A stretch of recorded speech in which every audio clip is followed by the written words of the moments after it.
सेना से supreme court का जज। भ्रष्टाचार के आरोप इन दिनों इतने आम हो गए हैं जितने किसी भी अन्य क्षेत्र में काम करने वालों पर। खुद मौजूदा चीफ जस्टिस ने अपने 3 अन्य साथियों के साथ मिलकर पूर्व चीफ जस्टिस के खिलाफ जो साझा प्रेस कॉन्फ्रेंस की थी, उसका लबोलुआब यही था कि भ्रष्टाचार ने सुप्रीम कोर्ट तक को अपनी जकड़ में ले लिया है। माननीय सुप्रीम कोर्ट पर एक बड़ा सवाल यह है कि आज राजनीतिक दलों से भी अधिक भाई जातिवाद जजों की नियुक्ति में होती है। अगर देश की न्याय व्यवस्था कुछ परिवारों की बंधक बनकर रह जाएगी तो लोकतंत्र और न्याय के मूल सिद्धांतों का पालन कैसे होगा? देश का दुर्भाग्य यह है कि देश के दुश्मन आतंकवादियों को फांसी की सजा न होने, इसके लिए खुले आम समर्थन वो जुटा सकते हैं और यहां तक कि सड़कों पर उतरकर विरोध जता सकते हैं। इस्लामिक स्टेट के झंडे फहरा सकते हैं, पाकिस्तान जिंदाबाद के नारे लगा सकते हैं। कोई नेता अभिनेता जाकर दुश्मन को गले लगाकर देश के सैनिकों के बलिदान का अपमान कर सकता है, लेकिन महान सर्वोच्च न्यायालय को कोई फर्क नहीं पड़ता। खूब कीजिए, बार बार कीजिए, कोई नोटिस नहीं, कोई आदेश नहीं, ना गिरफ्तारी, ना हथकड़ी, ना मुकदमा।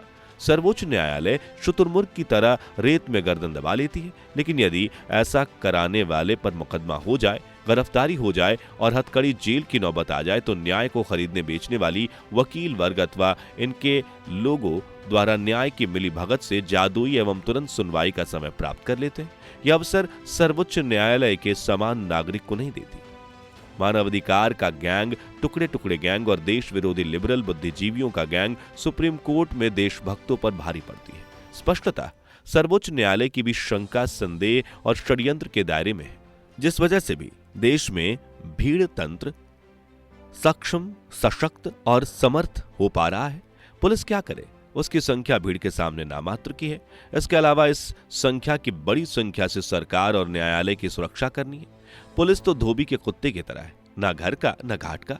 एक और न्यायालय की फटकार तो दूसरी तरफ सरकार से लाचार, दोनों की नाराजगी का अर्थ नुकसान। ऐसे में पुलिस को दोष देना, निर्बल को न सताइए ही कहना ठीक प्रतीत होता है।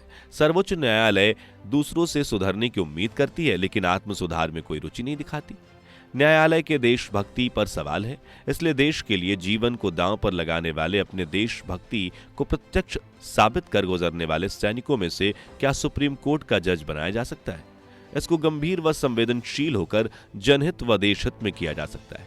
आखिर सेना में भी कोर्ट मार्शल होता है। सेना में भी न्यायिक प्रक्रिया के जानकार हैं और जीवन को दांव पर लगाने वाले सैनिक न्याय को खरीदने बेचने का धंधा करने वालों से ज्यादा देशभक्त और ईमानदार हैं।